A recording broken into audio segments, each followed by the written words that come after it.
तारक मेहता के किरदार एक एक करके इस शो को क्यों छोड़ रहे हैं और नरेंद्र मोदी को अपने घर बुलाने का ऐसा आसान तरीका कि एक मैसेज में हो जाएगा काम। और एक ऐसी नदी जिसमें से निकलता है सोना और इसे उठाकर लोग बन रहे हैं अमीर। और कतर में रहने वाली औरतों का क्या हाल होता है देखकर यकीन नहीं होगा। और कैसे बस एक लड़की के अंधविश्वास ने मार दिया 80,000 लोग। देश की 70% पॉपुलेशन हो गई साफ। और क्या सरकार सच में हमारी रिकॉर्डिंग सुनती है? जानने के लिए बने रहिएगा एंड तक। फैक्ट नंबर 12, तारक मेहता का उल्टा चश्मा के कई कैरेक्टर एक एक करके इस शो को छोड़ रहे हैं। तो आखिर इसकी वजह क्या है? तो देखा जाए तो जितने भी लोगों ने शो को छोड़ा है, जैसे कि दया, टप्पू, अंजलि और मेहता साहब, तो उन सबके अपने अलग अलग कारण हैं। जैसे दया ने तो मैटरनिटी लीव ली थी और फिर जब उन्हें वापस आना था तो उन्होंने पहले से ज्यादा सैलरी मांगी थी और वो दिन में काफी कम घंटे शूट कर पाती थी क्योंकि उन्हें अपने बच्चे का ख्याल भी रखना था। और वही मेहता साहब की बात करें तो वो और भी शो में काम करना चाहते थे, लेकिन तारक मेहता की वजह से ऐसा नहीं हो पा रहा था, यानी कि उन्हें क्रिएटिव फ्रीडम नहीं मिल पा रहा था। इसलिए कई कैरेक्टर ने इस शो को छोड़ दिया और ये कोई बड़ी बात नहीं है। अगर कोई शो इतने सारे सालों से चलता आ रहा है तो ये सब होना लाजमी है। फैक्ट नंबर 11, क्या आप नरेंद्र मोदी से मिल सकते हो और नरेंद्र मोदी को अपने घर बुला सकते हो? तो इसका जवाब है हाँ, बिल्कुल। इसके लिए आपको पीएम मोदी की ऑफिशियल वेबसाइट पर जाना है जो है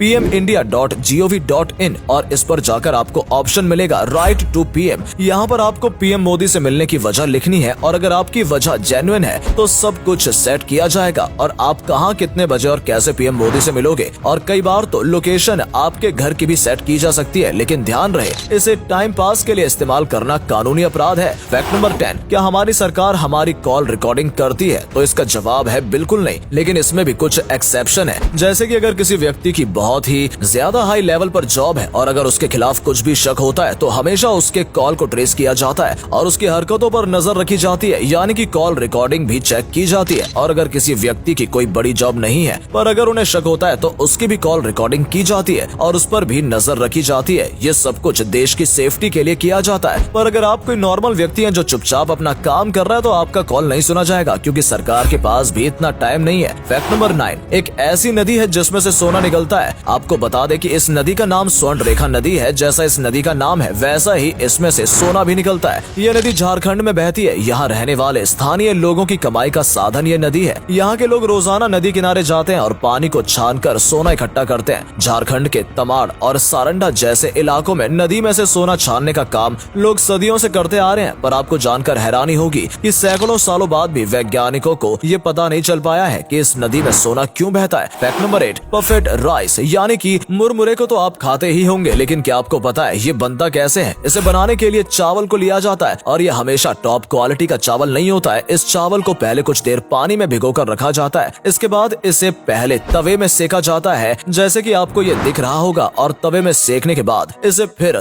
तपती रेत पे डाला जाता है जो कि बहुत ही ज्यादा गर्म होती है। और जैसे ही इस रेत को मिक्स किया जाता है तो कुछ ही सेकंड्स में ये बनकर तैयार हो जाते हैं क्योंकि रेत बहुत गर्म होती है। फैक्ट नंबर 7, एक ऐसा पक्षी है जो कि दूसरे पक्षियों का दिमाग खा जाता है और ये कोई मुहावरा नहीं है, वो सच में दिमाग को खा जाता है। दरअसल वुडपेकर्स नाम का एक पक्षी होता है और जब उसे बहुत ज्यादा भूख लगी होती है और उसके पास खाना नहीं है तो वो कुछ और नहीं करता बल्कि दूसरे पक्षियों के ऊपर बैठकर वो अपनी चोंच से उसका दिमाग पर बार बार मारने लगता है और सच में उसका दिमाग खा जाता है। फैक्ट नंबर 6, आप गोविंदा को तो जानते ही होंगे, लेकिन क्या आप गोविंदा की बेटी टीना आहूजा को जानते हैं? ये 2015 से फिल्म इंडस्ट्री में काम कर रही हैं। इन्होंने कुछ फिल्में और म्यूजिक वीडियोस किए हैं, लेकिन अब तक इन्हें वो सक्सेस नहीं मिली जो इन्हें चाहिए। लेकिन ये सोशल मीडिया पर काफी फेमस है और लोग इन्हें काफी पसंद करते हैं। गोविंदा जैसे बड़े स्टार की बेटी होने के बाद भी ये स्ट्रगल करके अपना करियर बना रही हैं। फैक्ट नंबर 5, धरती पर खेती करना कोई बड़ी बात नहीं है, लेकिन वहीं खेती जब स्पेस में होने लगे तो ये काफी ज्यादा बड़ी बात है। कई विकसित देश अब अपने आप को अंतरिक्ष में पहुंचा रहे हैं, लेकिन अंतरिक्ष में खाना कहां से मिलेगा ये बड़ा सवाल है और इसलिए इंटरनेशनल स्पेस स्टेशन में खाना उगाने की कोशिश कई सालों से चल रही थी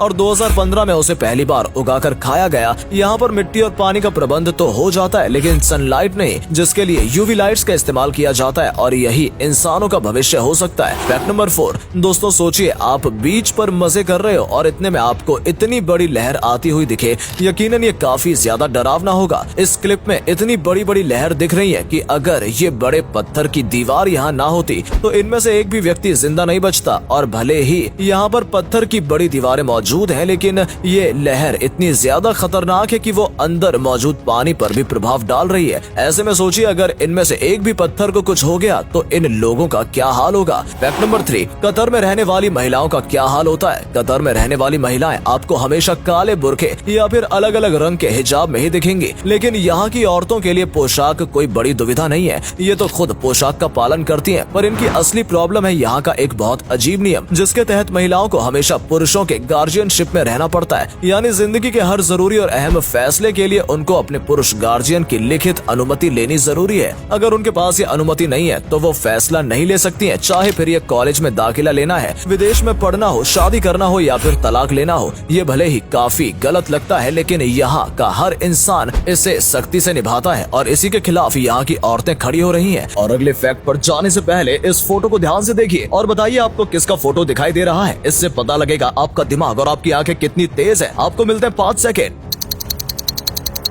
फैक्ट नंबर 3, एक बार इसे देखिए। ये अर्थ टंग फंगी कहा जाता है। काले रंग के दिखने वाले ये छोटे जीव दूसरी दुनिया से आए हुए लगते हैं, जो पृथ्वी पर विकसित हो रहे हैं। ऐसा इसलिए भी कहा जाता है क्योंकि ये काफी अलग तरीके से उगते हैं। सबसे पहले ये किसी पेड़ पौधे पर नहीं बल्कि बीटल जैसे कीड़ों पर उगते हैं, और बीटल को भी इससे फायदा होता है क्योंकि इनको इससे विटामिन मिलता है। लेकिन आज तक किसी भी वैज्ञानिक ने अब तक इनको उगते हुए नहीं देखा है, और ये कहाँ से आया और किस स्पीशीज का है इसके बारे में भी वैज्ञानिक नहीं जानते। फैक्ट नंबर 1, 1856 में नमबंदा नाम की साउथ अफ्रीका में एक लड़की थी, जिसका कहना था उसके सपने में पूर्वज आए थे और उन्होंने कहा कि पूरे राज्य में जितने भी मवेशी हैं उन सबको मार दो और जितनी भी फसल है सबको आग लगा दो, और ऐसा करने पर पूर्वज फिर से जिंदा हो जाएंगे और पूरे राज्य के लोगों को पहले से ज्यादा ताकतवर और बड़े मवेशी देंगे और ऐसे बीज देंगे जिससे फसल 3 से 4 गुना ज्यादा बेहतर होगी। और ये सारी बातें जब राजा को पता चली तो उन्होंने बिल्कुल ऐसा ही किया और इसमें लाखों की तादाद में मवेशियों को मारा गया और सारी फसल को आग लगाई गई, लेकिन ना ही पूर्वज आए और ना ही उन्हें कुछ मिला, और इसकी वजह से इस देश के 80,000 लोग मारे गए।